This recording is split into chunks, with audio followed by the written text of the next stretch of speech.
The video that you see right now is shot in UHD 4K 120 FPS, guys.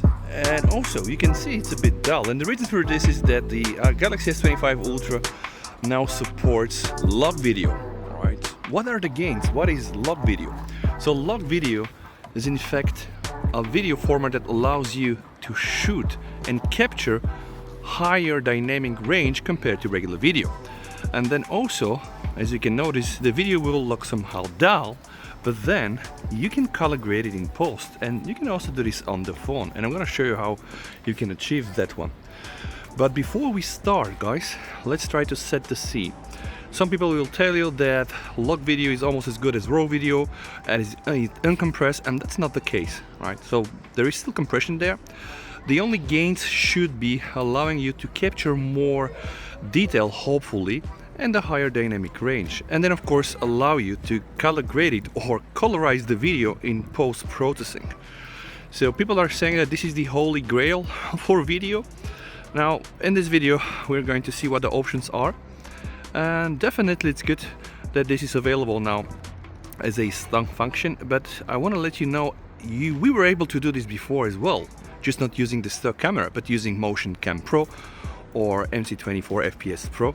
So log video, right, is new in terms of stock video for the S25 Ultra, but somehow it was there before as well, and a lot of the other phones do already support log video from their promotes since quite some time. But now that we have it in the S25 Ultra and that's stock and it's available from the Pro Video camera, I still believe that's great. And there are other things in the Pro Video stock camera, alright, that I'm gonna talk a bit in some of the other videos that will allow you to see what happens with the exposure in real time and also with the colors. So this is quite good, but let's focus now on the log video. Alright, and you're gonna see me colorizing the video as we speak, and we have to see what are the gains with the log video and what I can do. Now all my other settings are on auto, by the way. I can see ISO is now 12. Shutter speed is 1/500. My EV is 0, so no correction on the exposure. My white balance is also set to auto, it's 5300 Kelvin, and then we have also the focus set to AFC, so it's a continuous focus. Let me know, guys, what you think down below in the comments, as you're gonna see me colorize the video with different loots to be able to bring some colors down or bring some colors up, or just use another expression. Why not also go for the black and white? And this is going to be the log video in the S25 Ultra. Something that I also like in the Pro mode, we have the zoom slider, and I can use that to very gradually zoom on something. And you can see this is really cinematic, and this really reminds me of using an old camera, or let's say a new camera with the slider option. So this is definitely something that is very handy, and I can use that to go almost to 1.0 now. When I'm shooting UHD 120 FPS, I'm not able to, when I'm shooting UHD, I'm not able to change to the ultra wide here. When I click here though, from the camera interface, I can directly go and select 10x to 1, so now 1, 2, 4, 10x, and 10x is actually the maximum, because remember I'm shooting 4K and it's 120 FPS. This is UHD again, 4K 120 FPS, and I'm indeed now using the ultra wide camera. Now the limitation is I cannot switch back to the main camera, but what I can do using the ultra wide is go to 2x. Alright, so this is how it's going to look like, and from 2x of course I can just go back to 0.6. It's not bad, guys, it's just we cannot really switch between all the lenses, and this will be 1.0 from the ultra wide. So remember, I'm using here the latest S25 Ultra with the upgraded 50 megapixel ultra wide camera. All this is shot in log, later colorized and different section, and will allow us to see what is going to happen and what are the gains. Is this something that you can use, you know, if you're a video creator? Then probably you can. Back to the 4K 120 FPS, and this is now the wide camera, it's 1x, and let's focus on this very colorful building. So I'm gonna use this zoom slider to go up. You can see, like, you can really go very close on that one. And what I like is you can do this very slow, by the way. So this new zoom slider is actually, it's incredible, guys. Just think of it, like Apple put a button, right? And with this button you can do the same. And this thing here is not a button, it's a software feature, and I can tell you this is indeed useful. It's not like the button on the 16 Pro Max. I don't think a lot of people are using that one. So the maximum I can do here is 10x, and I can very slowly zoom down and go to 1x. This is the log video, okay, the reflection of that building here in the water. Now I'm going to go to the next spot where I have a bit more of a sun. Okay, let's see, guys.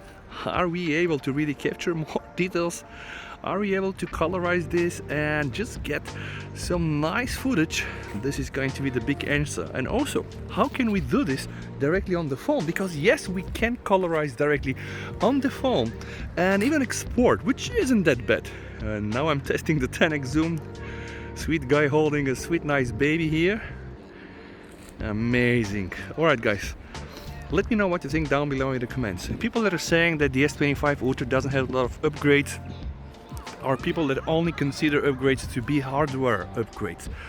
The software for sure is optimized and it runs nice, fast, quick, and there are new features. Right now, of course, it's just software, and I hope these features are going to be also released for S24 Ultra. But still, if you are not using a recent Samsung phone and you just jump to S25 Ultra, you're gonna find plenty of useful things there. If you're using a more recent phone like the S24 Ultra or even the S23 Ultra, you can go and watch my video comparison. There's not gonna be quite a lot of gains in terms of, you know, image quality or even video quality. But nevertheless, guys, if you wanna hop on the latest chip, if you wanna ride the train and you're willing to pay the top dollar for this phone, then this is what you are going to be able to do with it. Again, log video, right? This is new, right? New for Samsung Galaxy. It's not new for the scene at all. And remember, we had the option to do that before as well. So yeah, anyway, stock is stock, and a lot of people prefer to use those things stock. So here it is. This was the log video test, and you saw me colorize it, you know, with all different LUTs directly from my editor, which is DaVinci as we speak. And just for the comparison, guys, this is the standard stock camera on auto settings. It's not the pro mode, and I can here use only UHD 4K 60 FPS, so I'm not able to use the 120 FPS function here. Okay, the idea is just to compare like what Samsung is doing without you just shooting the log. So it means you're shooting just a regular HVAC 265 compressed video, and I'm still using the zoom slider here. Of course, here there are some benefits, guys, because I can use now the 5x lens, and you can see I can really zoom that this guy is so sweet, and the baby, guys, yeah, just so sweet to see really a father with his baby, or probably an uncle. Nevertheless, guys, this is what I'm getting when I'm using the stock camera. And again, the main benefit here is that I can jump from the ultra wide like this very closely with the zoom slider, go to 1x main camera, then I can go and boom, invoke the 3x, and then from 4.9 and boom, 5 from 5.0 I am now already using the 5x camera, and I can just do like 20x, which is impossible when I use the Pro Video, where I can only do up to 10x. Also not able to just cycle through all the lenses. But what's important to check is if Samsung is going to colorize this in a different way. So I'm gonna be seeing this footage and then the colorized footage from the log. So honestly, I'd expect to be quite the same, right? Like, there is no reason this is not going to be the same. Let me know what you think down below in the comments. And yeah, let's try to do this here as well, huh? Because remember, I did that in the log video as well. And this is the log video, guys. So now I'm going to try to zoom again, this sweet guy with the baby. I told you there are limitations. I can only go and do 10x here, and this seems to be a crop from the main sensor, guys. It's not using the 3x or 5x, so this is one limitation. But hey, I'm shooting UHD and it's 120 FPS. Again, this sweet building. Okay, let's try to zoom in here and just check. It's very nice that I can do this now, and I'm also eager like you to see if the end results color-wise are gonna be that different. And now, before I finalize the log video, I will have to show you here a scene with a high dynamic range. Right now, boom! Okay, this is going to be something, I guess. So it's interesting to see if Samsung are going to colorize it differently. Honestly, I don't think this makes any sense, the results to be different, but yeah, sometimes we need to allow ourselves to be surprised, even by Samsung, don't you think?